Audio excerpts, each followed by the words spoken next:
Your app can't locate the Sdl2.dll? I'm Sophie Chen, a Windows system specialist. I've diagnosed the pathing error, and I'm going to show you how to restore the file. This DLL file is the Simple DirectMedia Layer library, a cross-platform development library designed to provide low-level access to audio, keyboard, mouse, and graphics hardware via OpenGL and Direct3D for high-performance software. Now let's get this fixed up. Our first move is installing a fresh, clean copy of the library. This error typically means a core application file is missing from the parent software suite, the software where you encountered your error.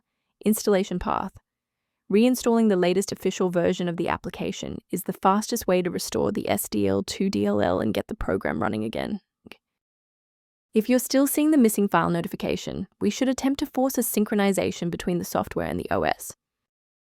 A quick system restart is a practical way to ensure that all shared libraries, including the Sdl2, are being loaded correctly into the current session's memory.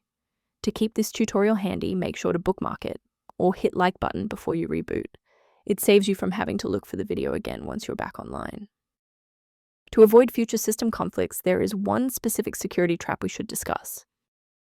Protect your digital life by ignoring unofficial download links for the Sdl2.dll that could lead to identity theft or the loss of important files.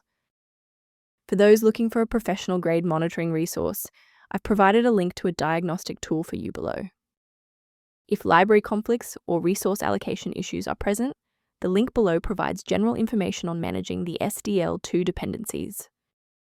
If we successfully synchronize the missing library for parent software suite today, liking this video helps others find the solution. Subscribe for professional tech support.